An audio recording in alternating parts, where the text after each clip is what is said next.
घने जंगलों में क्यों नहीं? आम का पेड़ समुंदर किनारे दलदल में क्यों नहीं होता? ये ध्रुवीय भालू पोलर बेयर और ये वाला है रीच स्लॉथ बेयर। दोनों भालू एक ही परिवार के, लेकिन दोनों के रंग रूप और जीवन शैली में अंतर। ऐसा क्यों? इन सब बातों का जवाब एक ही, क्योंकि सब प्राणी मानो अपने अपने परिवेश में जिंदा रहने के लिए ढल गए हैं।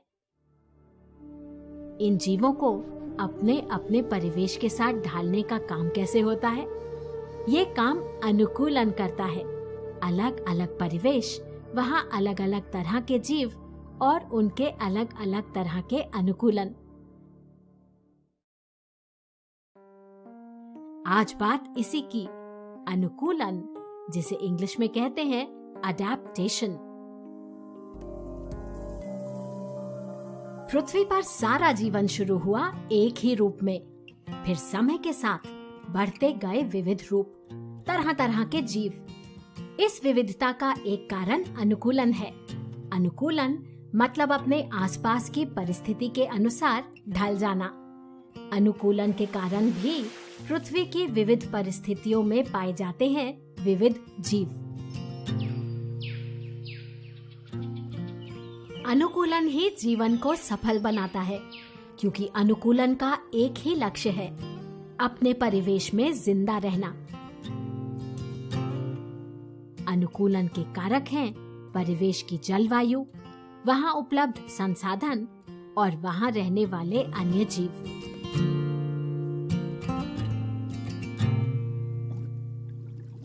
अनुकूलन तो किसी जीव के शरीर में ऐसे स्थायी परिवर्तन है जो उसे अपने परिवेश में जिंदा रखें।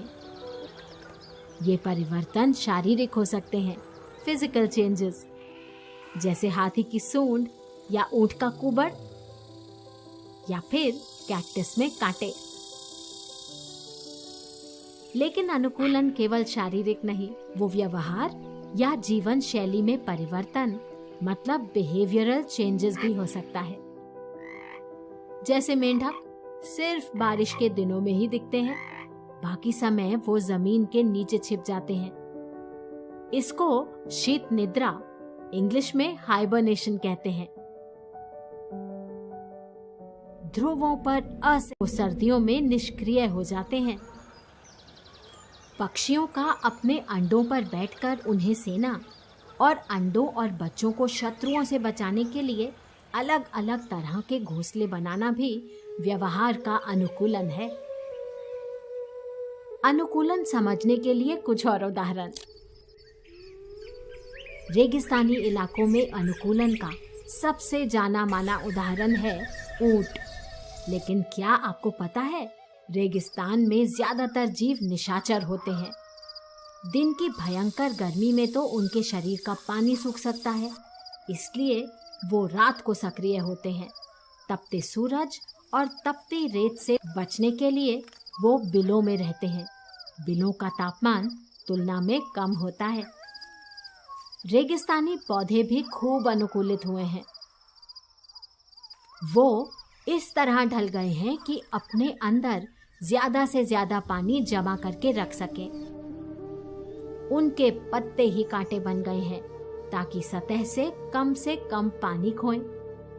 कैक्टस, केर, खेजड़ी, बबूल, ये सभी कांटेदार पेड़ देखकर आप ये बात खुद ही समझ सकते हैं। रेगिस्तान में पानी कम तो वर्षावनों में पानी ही पानी। यहाँ पत्तियां अक्सर नुकीली होती हैं ताकि पानी रुके नहीं, टपक जाए। अधिक धूप पाने के लिए बहुत सी बेलें ऊपर चढ़ जाती हैं। इन बेलों में तनों को पकड़ने के लिए अनोखे जुगाड़, और ये इनका अनुकूलन। ये सभी अनुकूलन इन्हें वर्षावन के इस परिवेश में सफलतापूर्वक जिंदा रखते हैं। धरती पर ऐसी जगह भी जहां मिट्टी खारी और दलदली, इस परिवेश में कैसे जिंदा रहते हैं पौधे? कमाल का अनुकूलन दिखाते हैं ये मैंग्रोव। इनकी जड़ें देख रहे हैं ना, जमीन के साथ साथ ऊपर हवा में भी। और इनमें तो सांस लेने का इंतजाम भी। इसके बारे में और जानने के लिए देखें वीडियो मैनग्रोव। बंदर को खाना खाते देखा है? कितनी फुर्ती से वो अपने मुंह में खाना ठूसता है। उसके गालों में थैलियां होती हैं। जंगल में ना जाने कब खाना मिले, जब मिले तो झटपट खा लो और बाद में आराम से सुरक्षा में चबा लो।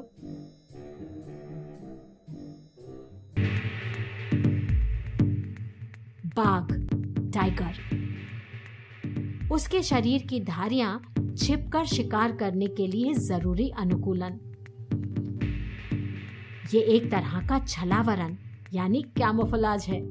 इसके बारे में जानने के लिए देखिए वीडियो छलावरण।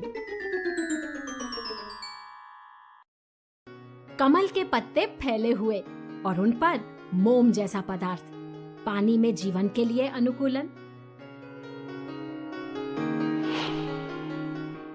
जलकुंभी मतलब वाटर हायासिंथ में तो मानो हवा की थैलियां, ताकि वो आराम से सतह पर तैरे। पानी में हर पौधा पानी में जीवन के लिए अनुकूलित, जमीनी पौधों से बहुत अलग। हर तरफ अनुकूलन के अनोखे उदाहरण। हर सफल जीव अपने में विशेष अनुकूलन दिखाता है। अनुकूलन एक सतत प्रक्रिया है जो बदलते परिवेश के साथ चलती रहती है। जो प्राणी अनुकूलन नहीं कर पाते वो समय के साथ विलुप्त हो जाते हैं और जो अपने रंग रूप या जीवन शैली बदल लेते हैं वो ही जिंदा रहते हैं। उनके बदलाव मतलब अनुकूलन उनकी आने वाली पीढ़ियों में भी आ जाते हैं। इसी तरह तो जीवन रूप बदलता है और जीवन में विविधता आती जाती है। तो अब देखते हैं अनुकूलन, अडैप्टेशन एक बार और। हर जीव जिंदा रहने के लिए अपने परिवेश के अनुसार ढलता रहता है, यही अनुकूलन है। अनुकूलन या तो स्थायी शारीरिक बदलाव हो सकता है या फिर व्यवहार और जीवन शैली में आया परिवर्तन। अनुकूलन के कारक हैं परिवेश का जलवायु, वहाँ उपलब्ध खाना और वहाँ रहने वाले अन्य जीव। पृथ्वी पर जीव विविधता आने का एक कारण अनुकूलन भी है।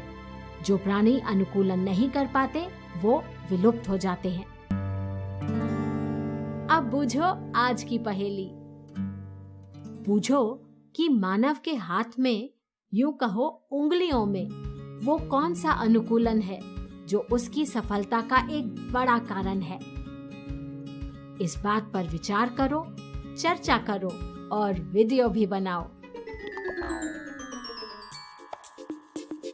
ऊंट का कुबड़, हाथी की सूंड, एकल है तेंदुआ,